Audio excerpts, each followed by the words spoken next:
Maria. Anak Maria takkan pernah hilang. Teman-teman kaula muda Katolik, orang muda keren se-Indonesia, bahkan siapa saja kalian yang merupakan fans berat dari Bunda Maria dan doa Rosario, salam khusus and peace dari OMK Manado, saya Monica dan rekan saya Veronica dalam acara The Power of Rosary. Sebelumnya, bersama Pastor Terry Ponomban, kita telah membahas beberapa salah kaprah tentang doa Rosario. Nah, dan kali ini kita akan bedah telaah The Power of Rosary, kekuatan doa Rosario. Langsung saja ya Pastor. Silakan. Pertanyaan pertama nih, memangnya Rosario itu punya kekuatan magis? Karena kan Rosario itu sering dipakai di leher, digantungkan di mobil, dibawa di saku, di tas ibu-ibu, kemana saja itu dibawa Pastor. Sebetulnya kekuatan Rosario itu pada kalungnya atau? Baik, pertama-tama tidak ada kekuatan jimat pada Rosario. Anda pegang ini, Anda langsung masuk surga. Sama seperti pada cincin kawin. Tidak otomatis papa mama memakai cincin kawin lalu mereka setia. Bisa saja ada yang punya 02, 03. Begitu juga dengan gambar, lambang, logo burung Garuda di dada pemain bulu tangkis atau pemain sepak bola. Dengan memakai lambang itu langsung menang medali emas. Kalung Rosario memiliki kekuatan pada maknanya. Seperti pada cincin ada tanda pengorbanan pemberian diri, cinta tak berujung. Begitu juga dalam Rosario ada makna rangkaian cinta kepada Tuhan lewat Bunda Maria. Ungkapan cinta pada peristiwa-peristiwa hidup Tuhan yang mau direnungkan. Dan makna rohani dari doa-doa itulah yang menjadi kekuatan dari Rosario.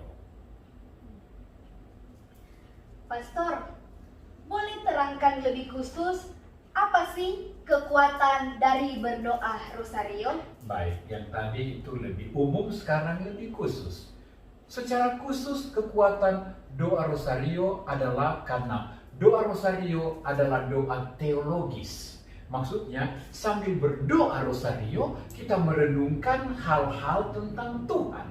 Ajaran-ajaran tentang Tuhan, maka kita lebih mengerti, lebih memahami, dan lebih membatinkan Tuhan dan ajaran-ajarannya. Doa Rosario adalah doa yang kristologis, sangat berpusat pada Kristus. Semua yang kita buat dengan Rosario ini ada hubungannya dengan Kristus. Kristus orang berkuasa, Tuhan Allah penebus. Bagaimana mungkin dia yang berkuasa, lalu dengan iman kita menghayatinya, lalu kuasanya tidak mempengaruhi kita. Yesus katakan, akulah terang. Bagaimana kita datang kepada terang, lalu kita tidak diterangi olehnya. Ya.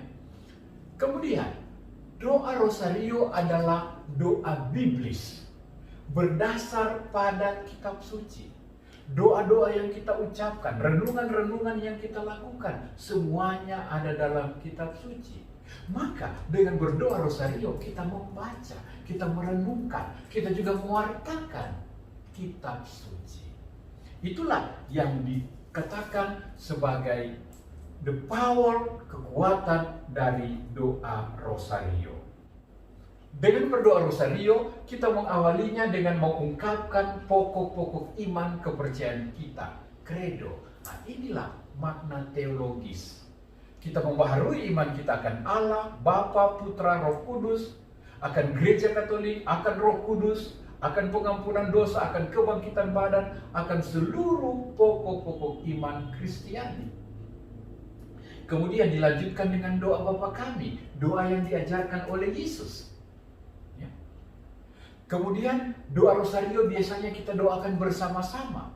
Ingat, dalam kitab suci dikatakan, di mana 2-3 orang berkumpul berdoa atas namaku, aku ada di tengah-tengah mereka. Sangat sesuai dengan kitab suci.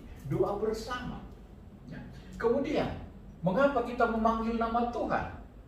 Kisah Rasul-Rasul bab 2 ayat 21 mengatakan, barang siapa menyerukan nama Tuhan, ia akan diselamatkan. Dengan doa rosario kita berseru kepada Tuhan. Kalau kita buat dengan sungguh-sungguh, Tuhan akan menyelamatkan. Karena namanya yang kita panggil, namanya yang kita serukan.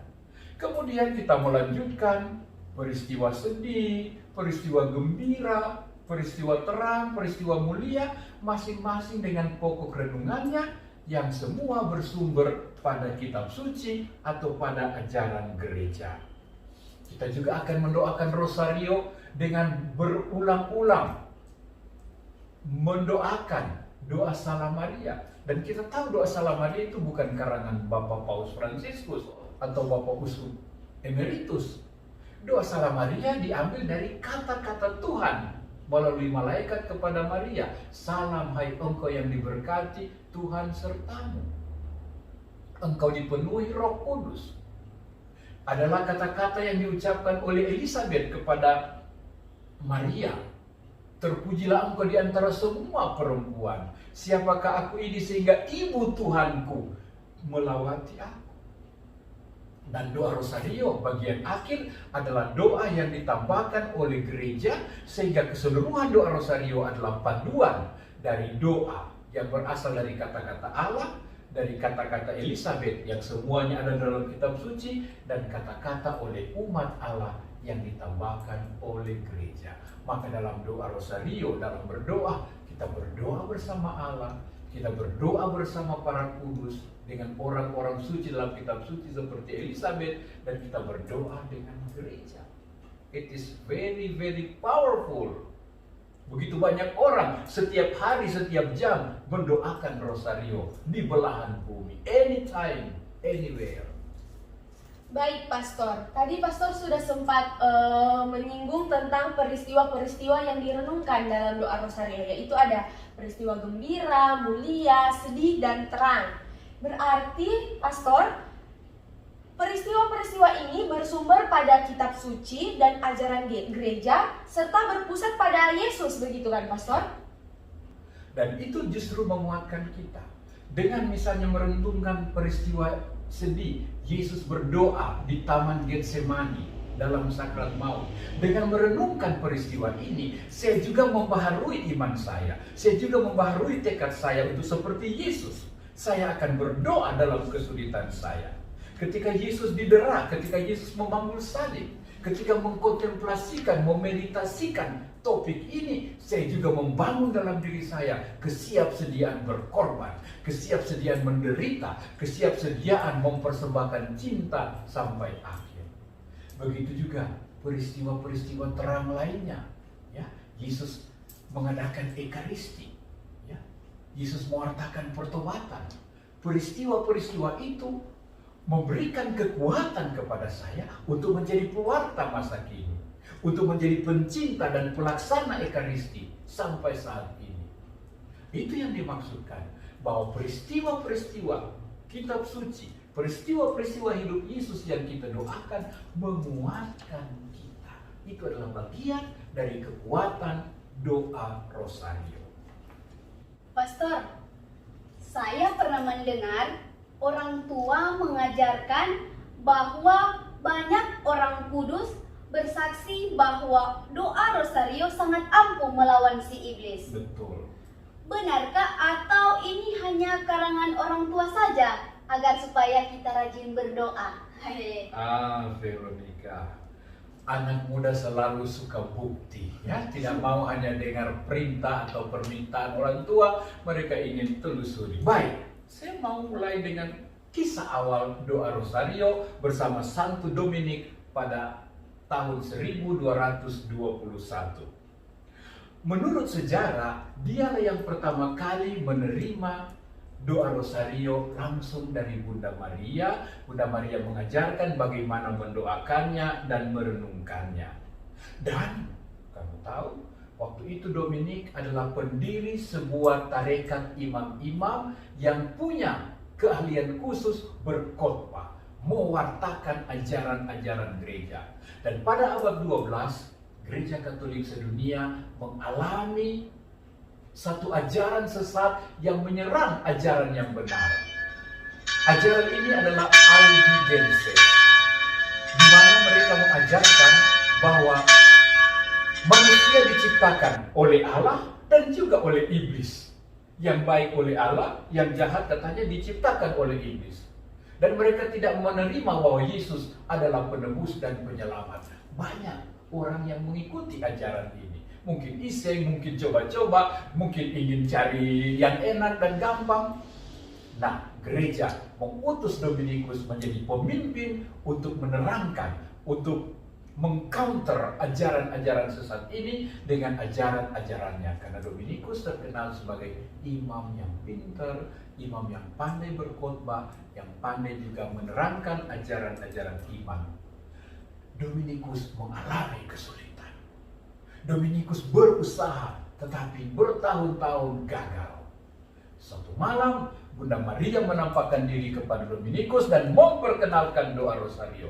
Pakailah ini, berdoalah Rosario, maka engkau akan mampu mengalahkan ajaran-ajaran sesat yang digerakkan oleh iblis, yang digerakkan oleh setan. Dan terjadilah demikian. Dominikus mempraktikkan doa Rosario dan dia mulai mengalahkan, dia mulai mampu dengan teman-teman imamnya meyakinkan akan kesesatan ajaran ini.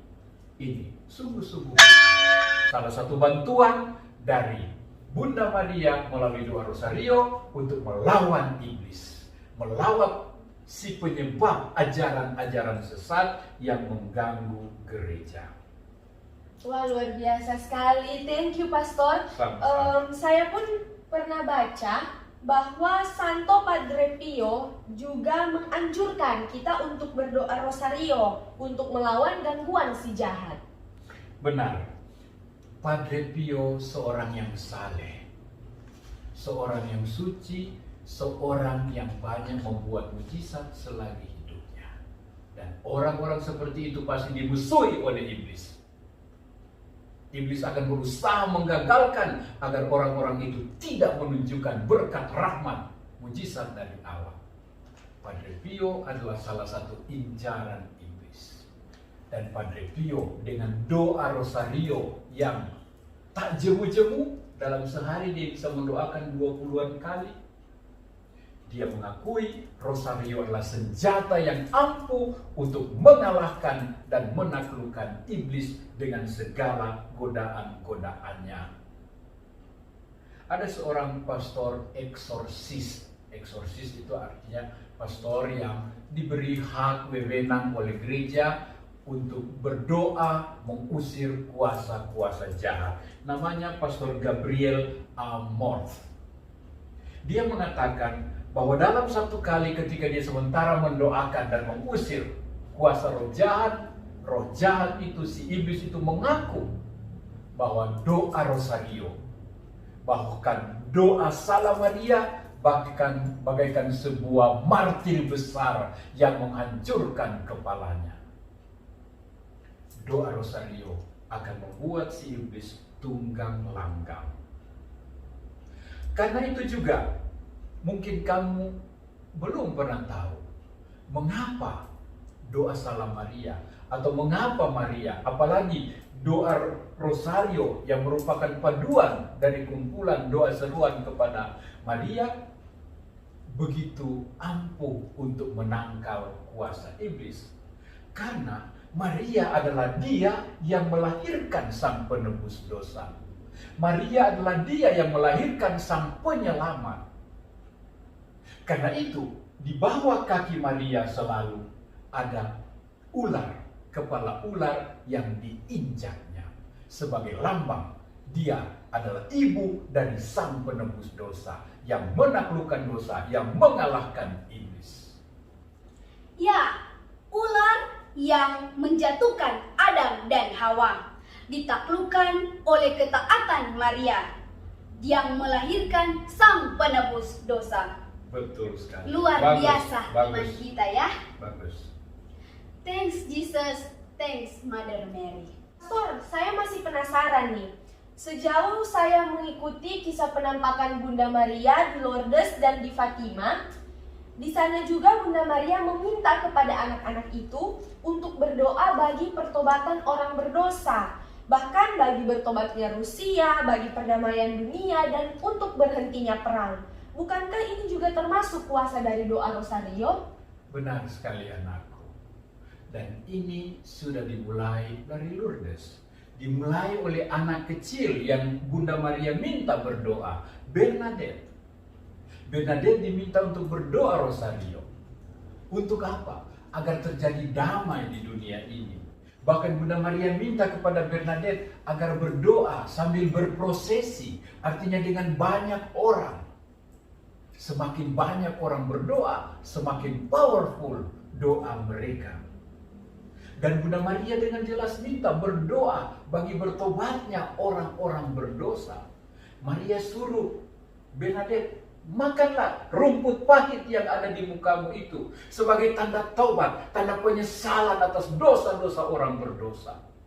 Bernadette buat itu. Maria minta, ambillah air itu dan basuhlah mukamu sebagai tanda pengudusan penyucian diri dunia dari dosa.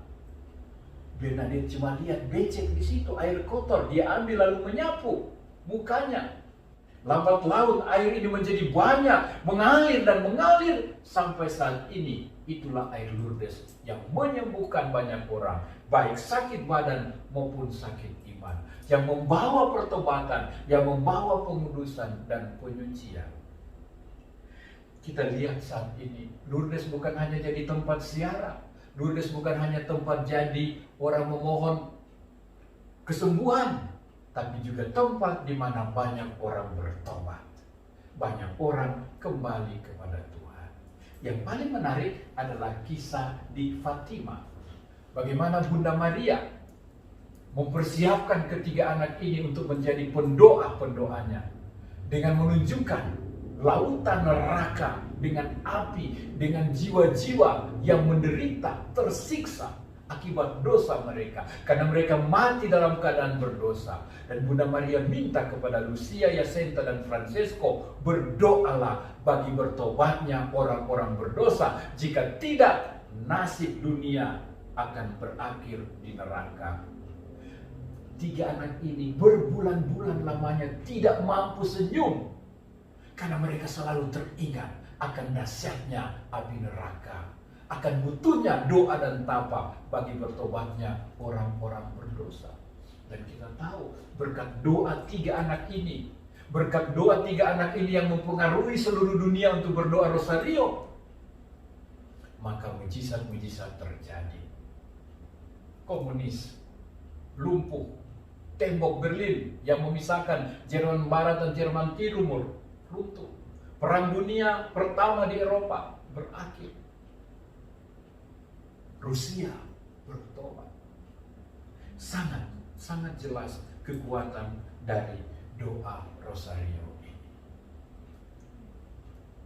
Wah, bukan main ya. Saya juga pernah mendengar kesaksian seorang ibu, di mana ia tiada hari tanpa Rosario bagi suaminya. Sampai-sampai ia sendiri mampu memaafkan dan menerimanya kembali. Dari dirinya sendiri dia sebetulnya tidak mampu, tapi dengan doa dia dimampukan. Wah, mengharukan sekali ya, Iya. Pastor. Dan Pastor, kita lanjut. Benarkah kata-kata yang saya baca di kumpulan kata-kata mutiara? If you want miracles, pray Rosary. Betul. If you want miracles, jika kau ingin ada mujizat terjadi, berdoalah doa Rosario. Mau saya sampaikan lagi satu bukti. Silakan, Silakan. Pastor. Abad 15, tepatnya tahun 1571. Mohon maaf, ini adalah data sejarah.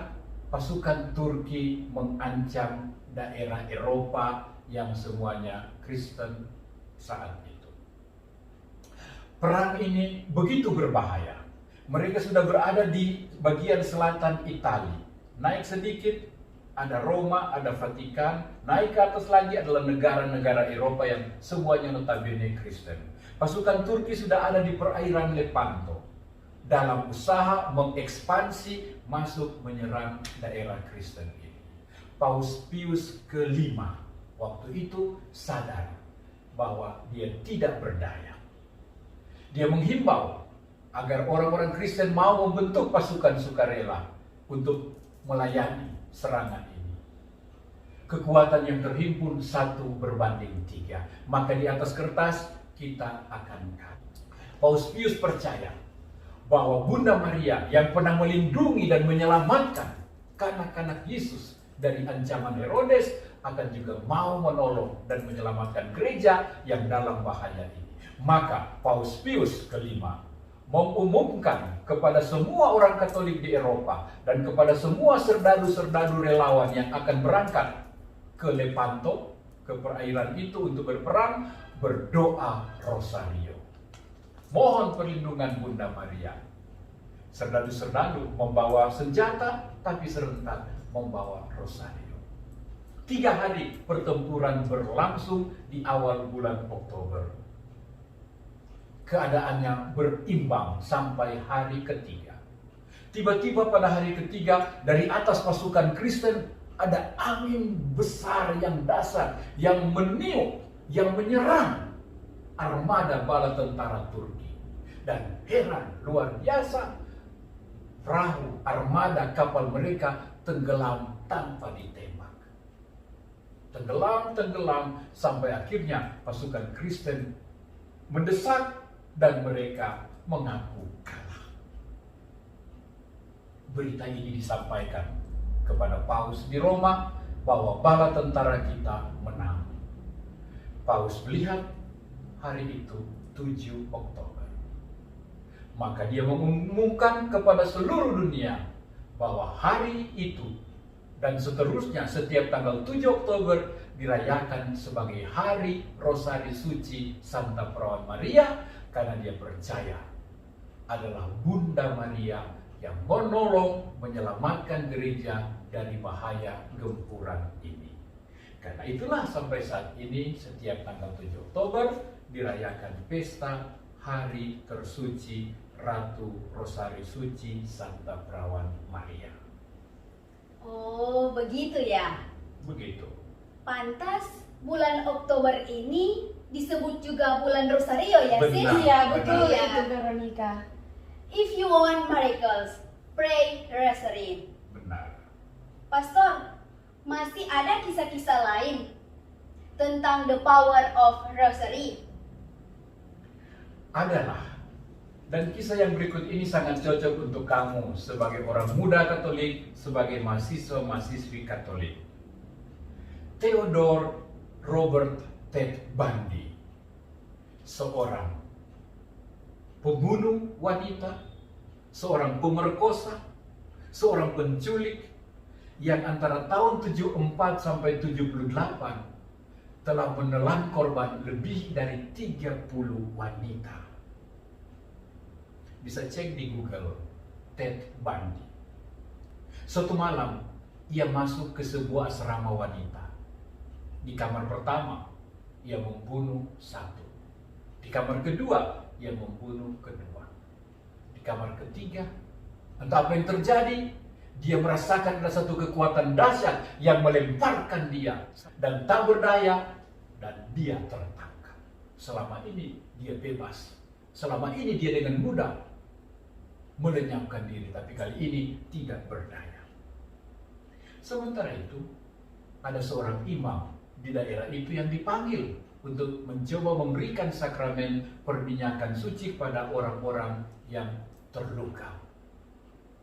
Ketika tiba pada wanita ketiga yang tidak terbunuh, wanita itu berkata kepada pastor, "Ketika saya hendak masuk asrama, saya berjanji kepada Bunda Maria dan kepada mama serta papa saya akan berdoa rosario setiap malam.